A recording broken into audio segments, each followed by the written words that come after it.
கிழக்கு நியூஸ் நேயர்களுக்கு வணக்கம். நான் பத்ரி சேஷாத்ரி. மேற்கு வங்கத்தில் சுவேந்து அதிகாரி தலைமையில் பாரதிய ஜனதா கட்சியின் ஆட்சி அமைந்திருக்கிறது. அவர்கள் ஆட்சி அமைத்த உடனே எப்படி தமிழ்நாட்டில வந்து முதல் சில கோப்புகள்ல கையெழுத்து போடணும் அப்படிங்கிற ஒரு ஒரு புதிய மரபு ஒண்ணு தோன்றியிருக்கிறதோ, அந்த மாதிரி இல்லாம அங்க வந்து அவங்க உடனடியாலாம் கையெழுத்தெல்லாம் போடல. ஆனா பல முக்கியமான முடிவுகளை எடுத்திருக்கிறார்கள். அந்த முடிவை பார்க்கும் பொழுது, மம்தா பானர்ஜிக்கும் பாரதிய ஜனதா தலைமையிலான ஆட்சிக்கும் இடையே எவ்வளவு வித்தியாசங்கள் இருக்கின்றன அப்படிங்கிறது தெரிய வரும். இதுல சுவேந்து அதிகாரிக்கு பதில் வேற யார் இருந்திருந்தாலும் அவர்கள் இதைத்தான் செய்திருப்பார்கள். ஏன்னா இது வந்து கட்சியுடைய கொள்கை. இது சுவேந்து அதிகாரிக்கு பிடித்தமானது அப்படிங்கிறத விட பாரதிய ஜனதாவின் கொள்கை, அதை பாரதிய ஜனதா கட்சியின் முதல்வர் அதை செய்கிறார் அப்படிங்கிற மாதிரி. என்னென்ன பண்ணியிருக்காங்க அப்படின்னு பார்ப்போம். இது வந்து கேபினெட் மீட்டிங். இது வந்து ஒரு முதல்வர் கையெழுத்து போடுறாருங்கிறது இல்ல. இதுதான் சரியான வழிமுறை. ஒரு கேபினெட் கூட்டம் கூடி, அவர்கள் சிலவற்றை விசாரித்து, பேசி, விவாதம் செய்து, அதை ஏற்றுக்கொண்டு, அதை பரிந்துரை செய்து, அதான் கவுன்சில் ஆஃப் மினிஸ்டர்ஸ் தான் அத செய்யணும் ஆக்சுவலா. நம்ம ஊர்ல வந்து நம்ம வந்து தனிநபருக்கு ஒரு பெரிய ஏற்றத்தை கொடுக்கிறோம். ஆனா அங்க என்ன நடந்தது மேற்கு வங்கத்துல அப்படின்னு பார்ப்போம். ஃபர்ஸ்ட் மேஜர் டிசிஷன் அவங்க எடுத்திருக்கிறது என்னன்னா, பார்டர் செக்யூரிட்டி ஃபோர்ஸ் எல்லை காவல் கான படைக்கு இந்தியா, வங்கதேசம் இடையேயான எல்லையில் அவங்களுக்கு ஒரு கணிசமான லேண்ட் பார்சல் குடுக்குறாங்க.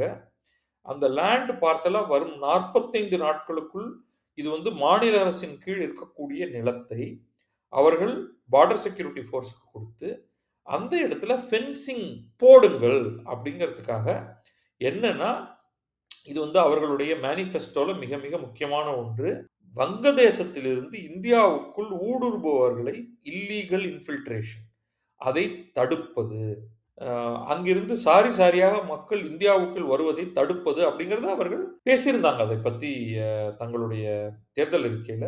தேர்தல் பிரச்சாரத்தில பல இடங்களிலும் அதை பற்றித்தான் பேசினார்கள். அதனால வந்த உடனே முதல்ல அவர்கள் வந்து அதைத்தான் ஒரு முக்கியமான டிசிஷனாக அவங்க எடுத்திருக்காங்க. வங்கதேசத்துக்கும், மேற்கு வங்கத்துக்கும் இடையில வங்கதேசத்தோட எல்லை வந்து இந்தியாவின் பல மாநிலங்களோட இருக்கு. அதுல மேற்கு வங்கத்துக்கும், வங்கதேசத்துக்குமான பார்டருடைய அந்த லென்த் பார்த்தீங்கன்னா, 4097 கிலோமீட்டர். மிக, மிக, மிக நீண்ட ஒரு எல்லை. அதுல வந்து 3240 கிலோமீட்டர்ல ஏற்கனவே ஃபென்சிங் பண்ணிட்டோம் அப்படின்னு மத்திய உள்துறை அமைச்சகம் சொல்லுது. இன்னொரு 850 கிலோமீட்டர் இன்னும் பண்ணல. அதுல வந்து ஒரு 175 கிலோமீட்டர் ரொம்ப ரொம்ப கடினமான ஒரு பாதை அப்படின்னு மத்திய உள்துறை அமைச்சகம் சொல்லுது. அதுலயும் ஒரு குறிப்பிட்ட ஒரு ஒரு பர்ட்டிகுலர் செக்மென்ட்ல 127 கிலோமீட்டர் ஸ்ட்ரெச்ல மம்தா பானர்ஜி தலைமையிலான அரசு இருக்கும்பொழுது கடந்த 15 ஆண்டுகள்ல வெறும் 8 கிலோமீட்டர் மட்டும் தான் ஃபென்சிங் நடந்திருக்கு. அவர்கள் வந்து அதற்கு மேல குடுக்க மாட்டேன் இடத்த அப்படின்னு சொல்லிட்டாங்க. ஏன்னா அதுக்கு வந்து சில சட்டபூர்வமான சில இது இருக்கு. எப்படின்னா வந்து எவ்வளவு எவ்வளவு தூரம் அந்த ஒரு பார்டர் செக்யூரிட்டி பார்டர் செக்யூரிட்டி ஃபோர்ஸ்ங்கிறது வந்து மத்திய ரிசர்வ் போலீஸ் மாதிரி, சிஆர்பிஎஃப் மாதிரி. சிஆர்பிஎஃப், பிஎஸ்எஃப் இதெல்லாம் எவ்வளவு தூரம் ஆப்பரேட் பண்ணலாம்? இப்ப இந்த ஸ்பெஷல் அக்கேஷன் இப்ப தேர்தல் நடந்தது. அப்ப அவர்கள் அழைக்கப்படலாம். ஒரு கலவரம் நடக்கிறது என்றால் மத்திய அரசின் துணையோடு மத்திய அரசு கேட்டுக்கொண்டு அவர்களை அழைக்கலாம். மற்றபடி சிஆர்பிஎஃப்போ, பிஎஸ்எஃப்போ ஒரு மாநிலத்தின் எல்லையில இருக்கலாமே தவிர, அதாவது இன்னொரு நாட்டோட எல்லைக்கு அது வரும்பொழுது, மாநிலத்துக்குள்ள அவங்க இஷ்டத்துக்கு போக முடியாது. அவங்க பேரக்ஸ்குள்ள தான் இருக்கணும். ராணுவமும் அதே மாதிரி இந்த எல்லைக்கென்று கூட கிடையாது அவங்க. ஒரு போர் அப்படின்னா தான் அவர்கள் வெளியில வரணும். அல்லது armed forces special power act அப்படின்னு இருக்கும். மத்தபடி அவர்களுக்கான இடத்துக்குள்ள அவங்க இருக்கணும். ஏன்னா, அவர்கள் வெளியில் நடமாடுவது என்பது அச்சுறுத்தலை மக்களுக்கு கொடுக்கும். பொதுவான காவல் பணி அல்லது உங்களுக்கு சட்டம் ஒழுங்கு அப்படின்னா, மாநில காவல்துறை தான் செயல்பாட்டில் இருக்க வேண்டும் அப்படிங்கிறதுக்காக, எவ்வளவு தூரம் வரைக்கும் இவங்க ஆப்பரேட் பண்ணலாம்னு நெறைய கட்டுப்பாடுகள் இருக்கு. மத்திய அரசு மேற்கு வங்கத்தில பொதுவாக வந்து 15 கிலோமீட்டர் எல்லையிலிருந்து 15 கிலோமீட்டருக்குள்ள தான் வந்து பார்டர் செக்யூரிட்டி ஃபோர்ஸ் இருக்கலாம். ஆனா 2021ல மத்திய அரசு வந்து மேற்கு வங்கத்த பொறுத்தவரைக்கும் 15 கிலோமீட்டர்ங்கிறத 50 கிலோமீட்டர் அப்படின்னு அதிகப்படுத்திச்சு. ஆனா அத வந்து திரிணாமுல் காங்கிரஸ் மம்தா பானர்ஜியோட கட்சி கடுமையாக எதிர்த்தது. அப்படியே நீங்க கிரீப் பண்ணி ரொம்ப எல்லா இடத்துக்கும் வந்துருவீங்க அப்படிங்கிற மாதிரி. ஸோ ஃபர்ஸ்ட் இந்த டிசிஷன வந்து இப்ப அப்ரூவ் பண்ணி நிலத்தை கொடுத்துருவோம், நீங்க வந்து பார்டர் போட்டுருங்க அப்படிங்கிறதை அறிவித்து விட்டார்கள். இது வந்து நம்பர் 1. இதை தவிர அவங்க வந்து பல மத்திய திட்டங்கள், இப்ப மத்திய திட்டங்கள் எல்லாவற்றையும் ஒரு மாநில அரசு ஏற்றுக்கொள்ளணும். ஏற்றுக்கொண்டு தான் அதை நடைமுறைப்படுத்த முடியும். ஆனால் மத்திய அரசுக்கும் மம்தா பானர்ஜிக்கும் இடையே ஒரு பெரும் போர் நடந்து கொண்டிருந்தது. இந்த இந்த சேம் பீரியட்ல. கிட்டத்தட்ட அது 2ம் கோயின்சைட் ஆகுது. இன்ஃபாக்ட் மம்தா பானர்ஜி நரேந்திர மோடி ஆட்சிக்கு வருவதற்கு 2 1/2 வருஷத்துக்கு முன்னாடியே அவங்க ஆட்சிக்கு வந்துட்டாங்க. 15 ஆண்டு காலம் ஆட்சிய முடிச்சிருக்காங்க. இது வந்து இப்போ 3வது டெர்ம் தான் நரேந்திர மோடிக்கு இப்பொழுது மத்தியில ஓடிட்டு இருக்கு. ஸோ இவங்க வந்த சில நாட்கள்ல இருந்தே 2 பேருக்கும் ஒத்துக்கவே இல்ல. இப்ப என்னென்னலாம் அவர்கள் வந்து மத்திய திட்டங்களை மேற்கு வங்கத்தில் நடைமுறைப்படுத்தவில்லை அப்படிங்கிறத லிஸ்ட் எடுத்து, அதையெல்லாம் நடைமுறைப்படுத்துவோம் அப்படின்னு சுவேந்து அதிகாரி சொல்லியிருக்காரு. என்னென்னன்னு பார்த்தீங்கன்னா, பிரதான் மந்திரி உஜ்வல யோஜனா 3.0 இது வந்து வீடுகளுக்கு சமையல் எரிவாயு வழங்கும் திட்டம் அது. அத வந்து ஹை பிரையாரிட்டில கிளியர் பண்ணுவோம் அப்படின்னு சொல்லியிருக்காங்க. இது எதுக்காக எனக்கு ரொம்ப ஆச்சரியமா இருக்கு. இது வந்து ஏன் திரிணாமுல் காங்கிரஸ் இதை மக்களிடம் போய் சேரட்டும் அப்படின்னு சொல்லாம அத தடுத்து வச்சிருந்தாங்க அப்படிங்கிறது தெரியல. அதே மாதிரி பாரதிய நியாய சங்கீதான்னு ஏற்கனவே இருந்த ஐபிசி, சிஆர்பிசி என்று அ இந்திய தண்டனை சட்டம், குற்றவியல் நடைமுறை சட்டம் அப்படின்லாம் வந்து ஏற்கனவே இருந்ததை மாற்றி, இந்தியா வந்து பாரதிய நியாய சங்கீதா பிஎன்எஸ், பிஎன்எஸ்எஸ் அப்படின்லாம் வந்து புதிய சட்டங்களை கொண்டு வந்திருந்தது. அந்த சட்டமுமே வந்து இவங்க ஃபுல்லா என்டார்ஸ் பண்ணல மேற்கு வங்கத்துக்கு. ஏன்னா அது law and order is a state subject. ஆனா இதற்கான சட்டம் இயற்றும் அதிகாரம் மத்திய அரசிடம் இருக்கிறது. இப்ப அத வந்து அலோவ் பண்ணியிருக்காங்க. அதுக்கு அடுத்தது வந்து ஐஏஎஸ், ஐபிஎஸ் அதிகாரிகள சென்ட்ரல் ட்ரெய்னிங் புரோகிராம் அதற்கு போகறதுக்கு அனுமதிக்கல. அத வந்து எனேபிள் பண்ணியிருக்காங்க. அதுக்கப்புறமா சென்சஸ் பண்ணக்கூடாது. அதாவது சென்சஸ் ஒர்க் ஆரம்பிச்சிருச்சு. அந்த சென்சஸை வந்து மேற்கு வங்க மாநிலத்தில் செயல்படுத்துவதற்கான அனுமதியை மம்தா பானர்ஜி தராமல் இருந்தார். அதை எனேபிள் பண்ணியிருக்காங்க.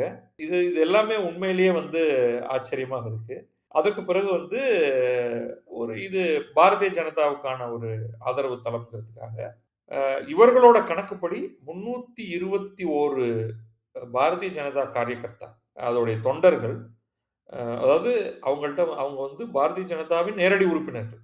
அவர்கள் கொல்லப்பட்டிருக்கிறார்கள். திரிணாமுல் காங்கிரஸ் வந்து மிக கொடூரமான ஒரு கட்சி. அதோடைய முழு பிக்சர் உங்களுக்கு இனிமே தான் தெரியப் போகுது. எவ்வளவு அராஜகங்கள், அநியாயங்கள், கொலை, கொள்ளை இது வந்து இடதுசாரிகளுடைய காலத்திலிருந்து இது எப்படி வந்து கொண்டிருக்கிறது அப்படிங்கிறதெல்லாம் இனிமேல் தைரியமாக எழுதுவதற்கு அங்கே ஆட்கள் இருப்பார்கள். அத நம்ம பார்க்கும் பொழுது நமக்கே ரொம்ப ஷாக்கா இருக்க போகுது. நிச்சயமா ஒரு புத்தக பதிப்பாளராக நான் மேற்கு வங்கத்தில யாராவது இது குறித்து புத்தகம் எழுதி வெளியிட்டால், அதை நிச்சயமாக தமிழாக்கத்துக்கு நான் கொண்டு வருவேன். இது தமிழ்நாட்டில் இருப்பவர்கள் கட்டாயமாக படித்து தெரிந்து கொள்ள வேண்டியது, ஒரு பொலிட்டிக்கல் வயலன்ஸ் அத டூலா வச்சு, அத ஒரு கருவியாக வைத்து 15 ஆண்டு காலம் டெரர் ஆட்சியை நடத்தி இருக்கக்கூடிய ஒரு கட்சிய பத்தி நாமளும் தெரிஞ்சுக்கணும் இந்த இடத்துல. இந்த ஒரு 321 இறந்து போன பாரதிய ஜனதா கட்சியின் தொண்டர்களின் குடும்பங்களை பாதுகாப்பது அப்படிங்கிற ரெஸ்பான்சிபிலிட்டிய மாநில அரசு எடுத்துக்கொள்ளும்னு இதுல எனக்கு ஒரு சின்ன ஒரு ஒரு இஷ்யூ இருக்கு. பிஜேபி ஒர்க்கர்ஸ் மட்டும் தான் நீங்க இப்படி பண்ணுவீங்களா? ஏனெனில் இடதுசாரிகள், காங்கிரஸ் சேர்ந்தவர்களும் திரிணமுலின் தாக்குதலுக்கு ஆளாகி உயிர் துறந்திருக்கிறார்கள். இப்ப நீங்க வந்து இந்த இடத்துல கட்சி சார்பே பண்ணக்கூடாது. பொலிட்டிக்கல் வயலன்ஸில் அடிபட்டு, இறந்து போய், கொல்லப்பட்டு, பாதிக்கப்பட்டவர்கள் அனைவருக்கும் மாநில அரசு உதவி செய்யும். கட்சி சாராதவர்கள் எவ்வளவோ பேர் பாதிக்கப்பட்டு கொலை பண்ணப்பட்டிருக்கிறார்கள். அவர்களுக்கும் நீங்க உதவி பண்ணணும். ஸோ அத நீங்க வந்து நீட்டித்தால் தான். இல்லன்னா இது ஒரு பார்ட்டிசான் பாலிடிக்ஸா இருக்கும். திரிணாமுல் காங்கிரஸ் அனைவருக்குமே தொல்லை கொடுத்திருக்கிறது. அதுல நீங்க பார்த்திருப்பீங்க. அ சின்ன சின்ன துண்டு வீடியோக்கள் உங்களுக்கு கிடைச்சிருக்கும். இடதுசாரிகளுடைய கட்சி அலுவலகத்தை ஆக்கிரமித்து, அந்த இடத்துல மம்தா பானர்ஜி கட்சியினர் உட்கார்ந்திருக்காங்க. தேர்தல் முடிஞ்ச உடனே ஓடி போயிட்டாங்க. ஏன்னா பாரதிய ஜனதா ஜெயிச்சிருக்கு. இடதுசாரிகள் ஜெயிக்கல. அதற்கு பிறகு அந்த அலுவலகத்தை இடதுசாரிகள் போய் மீட்கிறாங்க. மீட்டுட்டு அதுக்கு ஃபோட்டோலாம் போட்டுட்டு ஒரு இடத்துலயும் பாரதிய ஜனதாவுக்கு நன்றி சொல்லலங்கிறது வேற விஷயம். இப்போ இந்த ஒரு சின்ன கேபினெட் மீட்டிங்ல ஒரு ஃபர்ஸ்ட் மீட்டிங்ல இதெல்லாம் பண்ணியிருக்காங்க. இனியும் கேபினெட்ட விஸ்தரிக்கணும். பார எந்த அளவுக்கு மேற்கு வங்கத்தில ஒரு பெரிய மாற்றங்கள கொண்டு வரணும் அப்படிங்கிறது வந்து it's going to be one of the toughest states. இது இது அவ்வளவு தூரத்துக்கு மாத்தி ஆகணும். உண்மையிலேயே அதை எவ்வளவு தூரம் நன்றாக செய்ய போகிறார்கள் அப்படிங்கிறத நம்ம க்ளோஸா பார்ப்போம். மற்ற எல்லா செய்திகளோடும் மேற்கு வங்க செய்திகளை அவ்வப்போது இதுல சேர்த்து சொல்லிக்கிட்டே இருப்போம். இதுல அவ்வளவு ஷாக்கிங்கான விஷயம் இருக்கு. எல்லை காவல் அப்படிங்கிறது ஒரு கட்சியோடு சம்பந்தப்பட்டதல்ல. பார்டர் செக்யூரிட்டி ஃபோர்ஸ், சிஆர்பிஎஃப் போன்றவற்றெல்லாம் அரசியலுக்குள்ள கொண்டு வரவே கூடாது. ஒரு தேவை இருக்கிறது. இன்னைக்கு வங்கதேசம் அப்படிங்கிறது நம்முடைய நட்பு நாடு அல்ல. அதற்கு முன்பு அதாவது ஷேக் ஹசீனா அவர்கள் அங்கே பிரதமராக இருந்தபொழுது 2 நாடுகளுக்கும் இடையே நல்லுறவு இருந்தது. ஆனாலும் அங்கிருந்து ஒரு பெரும் எண்ணிக்கையிலே மக்கள் இந்தியாவுக்குள்ள வருவது அப்படிங்கிறத அதுவும் சட்டத்துக்கு புறம்பாக வருவதுங்கிறத நம்ம கட்டாயமாக தடுக்கணும். அதற்கு நம்ம தான் ஸ்டெப் எடுக்கணும். அவங்க கம்பி வலையெல்லாம் போட போறதில்ல. அவர்களை பொறுத்தவரை இந்தியாவுக்குள்ள எவ்வளவு பேரை வேணாலும் அவங்க அனுப்புறதுக்கு தயாரா இருக்காங்க. நாம தான் அதை தடுத்திருக்கணும். அதற்கு கடந்த 15 ஆண்டுகளாக அதற்கான எந்த வேலையும் செய்யாமல் இவங்க இருந்திருக்காங்க. திரிணாமுல் காங்கிரஸ்னா, மம்தா பானர்ஜினா அது எவ்வளவு கொடூரமானது.